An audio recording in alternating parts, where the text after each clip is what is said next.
Buenos días, estimados estudiantes. Continuamos con el tema 3, los derechos humanos.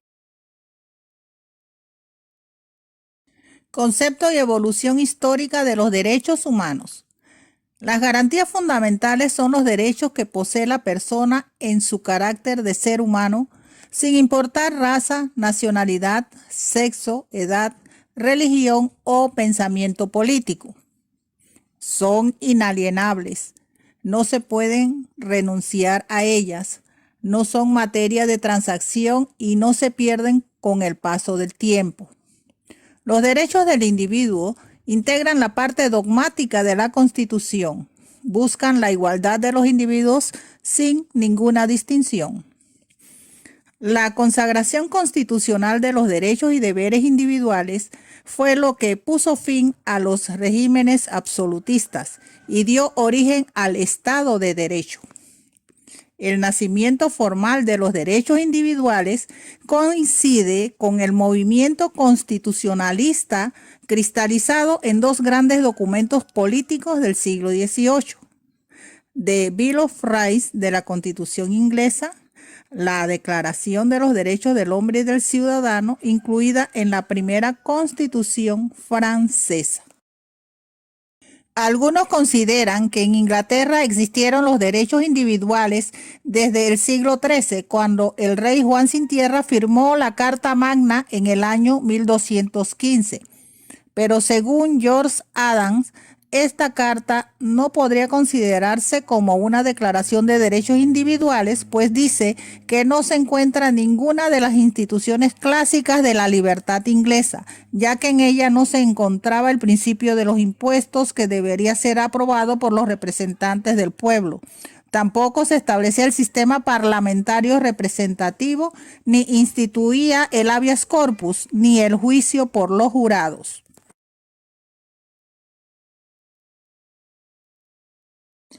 La Declaración Universal de los Derechos Humanos significó un paso extraordinario de la humanidad en su esfuerzo por conseguir una convivencia pacífica.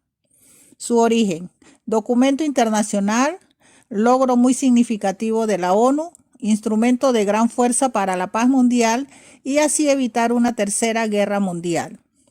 Creado para buscar la cooperación internacional y fomentar el respeto a los derechos y libertades básicas de todos los seres humanos.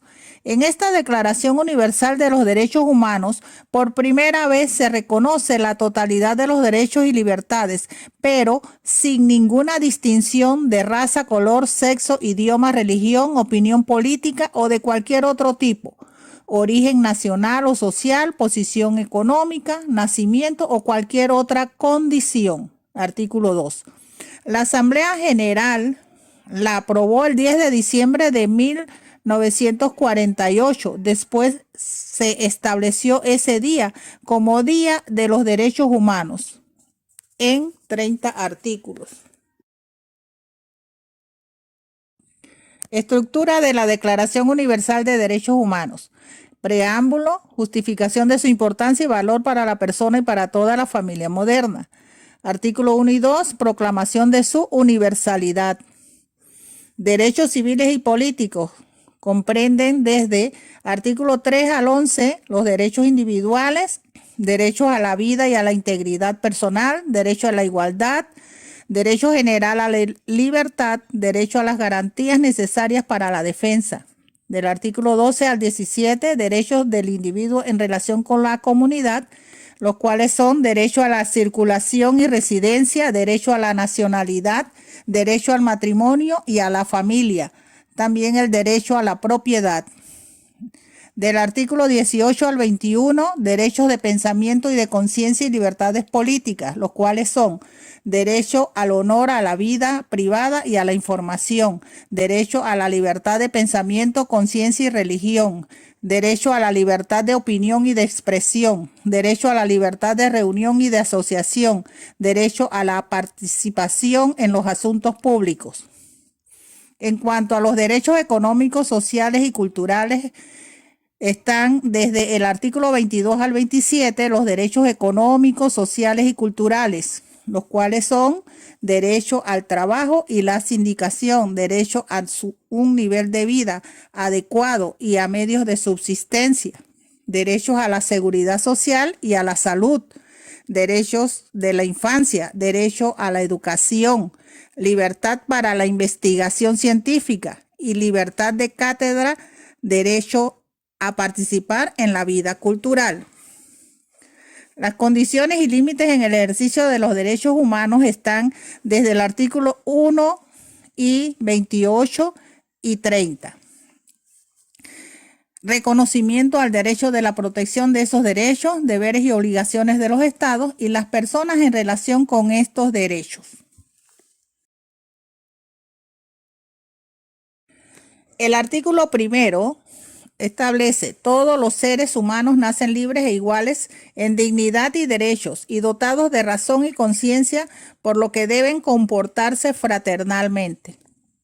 El artículo 29 sostiene: toda persona tiene deberes respecto a la comunidad, puesto que solo en ella puede desarrollar libre y plenamente su personalidad. En el ejercicio de sus derechos y libertades, toda persona estará solamente sujeta a sus limitaciones establecidas por la ley. Importancia. Se basa en los postulados de la Revolución Francesa 1789 y en la Declaración de Independencia de los Estados Unidos 1776, base de la democracia moderna. Comprenden los derechos políticos, civiles, sociales, económicos y culturales que deben estar presentes en toda sociedad democrática. Este documento de 30 artículos es considerado el ideal común para todos los pueblos del mundo, que busca fortalecer los valores, el respeto a los derechos humanos y propiciar la paz mundial. Clases de generación de los derechos humanos: primera, segunda y tercera generación. Derechos de primera generación: garantías fundamentales. Derechos de segunda generación: la familia, el trabajo, cultura nacional, educación, salud, seguridad social y asistencia social. Derechos de tercera generación: régimen ecológico, régimen agrario. Los derechos de primera generación son los derechos civiles y políticos basados en un principio de libertad. Son las garantías fundamentales. Reivindican un espacio de autonomía y libertad para el individuo frente al Estado. Los derechos individuales clásicos, producto de las constituciones estadounidense y francesa, tenemos los derechos y libertades individuales como libertad de palabra, de reunión, de asociación, de religión, de profesión, de elegir y ser elegido a cargo público, inviolabilidad del domicilio, de correspondencia, el derecho de propiedad y el derecho ante la justicia.